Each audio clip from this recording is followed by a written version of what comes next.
Kawther Adimi, votre roman Au vent mauvais raconte l'histoire d'un trio. Leïla, Tarek et Saïd, ils grandissent dans un village de l'Est de l'Algérie. On est au début des années 1920 et c'est un trio qui, la Seconde Guerre mondiale va séparer. Racontez-nous d'abord peut-être le contexte. On est au début des années 1920. La guerre a déjà éclaté donc. On est au début des années 1920 au moment où le roman s'ouvre avec la naissance donc, de ces trois personnages, Tarek, Leïla et Saïd, qui naissent tous les trois dans un tout petit village de l'Est de l'Algérie. Tarek et Leïla naissent dans des familles plutôt pauvres. Saïd naît dans une famille un peu moins pauvre. Son père est plutôt choyé dans une famille aisée. Et dans une famille, en tout cas, où il était très attendu, et très aimé de ses parents. Tarek perd son père tout de suite. À la naissance, le père de Tarek est emporté par la boue, par des inondations.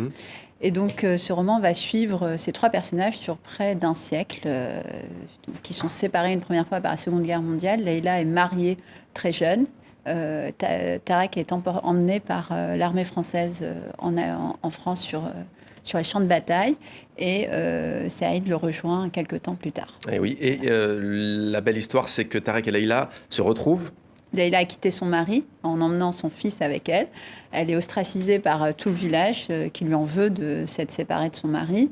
Ce n'est pas très accepté et pas acceptable, mais elle tient bon, malgré les médisances, malgré les insultes, etc. Elle se remarie, elle a 7 enfants et 3 autres enfants, donc ensemble. Saïd, lui, a disparu. Saïd, lui, a disparu. Justement, personne ne sait s'il a survécu à la guerre, mais des années plus tard, il va réapparaître. Il y a la guerre d'indépendance algérienne, bien sûr. Il va y avoir la bataille d'Alger, et là, il va participer au tournage d'un film entré dans l'histoire. Il va participer effectivement à ce film, un peu par hasard, parce que Tarek cherche du travail et donc va à Alger, la grande ville, quitte le village par obligation. Il était berger plus jeune, mais là, il a une famille à charge. Il va à Alger chercher du travail et se retrouve embarqué sur le tournage de Pontecorvo, la bataille d'Alger, où il est un peu régisseur, chauffeur, homme à tout faire, etc. Donc là, on va suivre un peu ce tournage un peu fou de la bataille d'Alger. Fou parce qu'il y a un seul acteur professionnel. Tout le reste, ce sont des acteurs que Pontecorvo va trouver dans la capitale algérienne. Fou aussi parce que moi, c'est ce qui m'avait le plus touché, le plus marqué. C'est que c'est un tournage qui débute très vite après l'indépendance d'Algérie. Mais donc, on fait revivre à tous les habitants de la Casbah, parce qu'ils tournent caméra à l'épaule. Ils tournent vraiment dans les rues. On leur fait revivre tous les attentats, on leur fait revivre tous les événements de cette guerre. Fou aussi parce qu'il y a le coup d'État de Boumedienne qui se passe au milieu du tournage et Pontecorvo est très embêté. Tout le monde d'ailleurs croit que le coup d'État c'est une scène du film, donc les gens ne se rendent pas tout de suite compte qu'il y a un coup d'État. Et Tarek va se retrouver sur ce tournage-là, mais il est très loin de ce milieu-là, c'est juste un travail pour lui.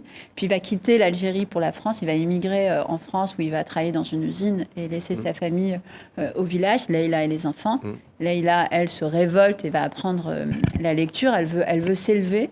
Saïd, lui, a toujours disparu.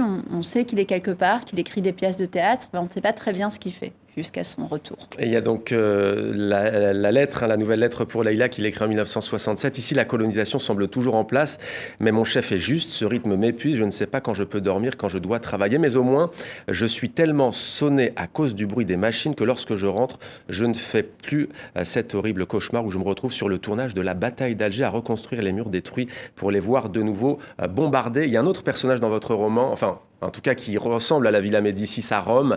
Vous y avez été en résidence, on imagine que c'est... D'ailleurs, c'est là que vous l'avez écrit, ce roman. En grande partie.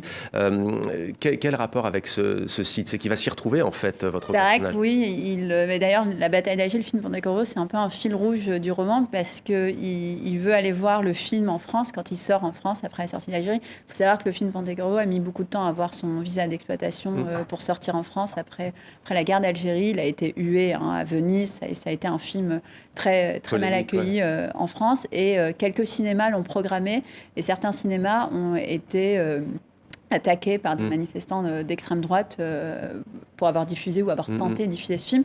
Et donc dans le roman, Tarek se fait tabasser le jour de la sortie du film de la bataille d'Alger et sur un espèce de coup de tête, de coup de folie, le seul coup de folie qu'il aura toute sa vie. C'est quelqu'un de très raisonnable, Tarek, quelqu'un de très consciencieux, très conscient d'où il vient aussi.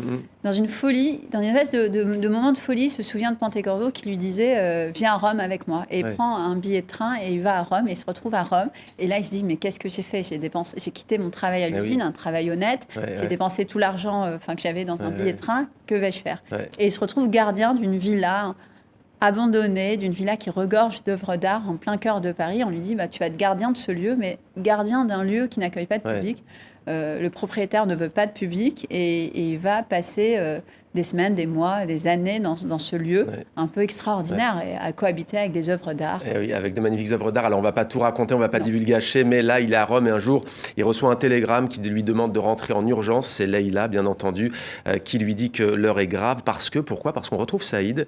Et Saïd, il est devenu écrivain et il écrit un roman et il ne change ni le nom du village dont on parlait au début de votre entretien, ni les personnages Leïla et Tarek. Et là, ça va avoir un impact, une déflagration pour cette femme. C'est l'hécatombe.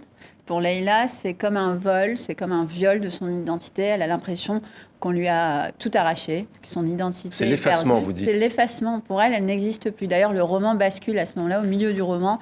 C'est un moment très important. C'est Leïla qui prend la parole, qui s'exprime au jeu et qui dit « désormais, c'est moi qui vais décider ». Et puis, on sent du coup un basculement du personnage qui, comme à l'époque où elle a quitté son mari, de nouveau prend une décision et dit en fait Tarek c'est plus toi qui décide et ce sera pas non plus Saïd. On va partir, on va quitter le village parce que Saïd nous a tout pris. Cet homme de lettres nous a volé notre identité. Il a imaginé des personnages qui nous ressemblent. Et Saïd fait sensation avec un récit empreint d'érotisme sur ses jeunes années. Leïla est omniprésente, son visage, les courbes, son corps, son prénom. Tout est vrai. Vous êtes inspiré, non pas inspiré, pardon, mais en tout cas, vous dédiez ce roman à vos grands-parents. Pourquoi? Il y a une part de... Il y a une part de vrai et beaucoup de faux, mais c'est vrai qu'un jour, cette histoire, en tout cas, il y a une histoire de famille autour de ça. Je n'ai pas envie de divulguer tout le roman jusqu'au bout, en tout cas, on le lira. Mais après, beaucoup de choses, c'est vraiment un travail d'imagination qu'est ce roman. Et c'est aussi une phrase qu'on le dit, voilà, c'est la littérature et comment elle peut être ravageuse, en tout cas, d'où le titre au vent mauvais. Elle peut avoir un vent mauvais, la littérature. C'est vraiment ce que dit Léa, c'est de quel droit un écrivain, parce qu'il écrit, parce qu'il sait manier lui. Et pour elle, l'écriture est finalement comme une forme de magie, parce qu'on aurait ce don ou cette capacité à raconter. De quel droit est-ce qu'on vient puiser dans la vie des gens qui n'ont rien demandé, prendre leur identité, leur nom, leur village, le nom du village, et les livrer comme ça. On vous surveillera à l'avenir, ne le faites pas, sinon on vous rappellera votre roman au vent mauvais. Je l'ai en effet dédié à mes grands-parents, mais plus en forme d'hommage qu'autre chose. Voilà, c'est sur la littérature, mais c'est aussi sur l'Algérie, bien sûr, et son histoire. Sur le XXe siècle. Tout au long du siècle, jusque d'ailleurs la guerre civile et le terrorisme au début des années 1990.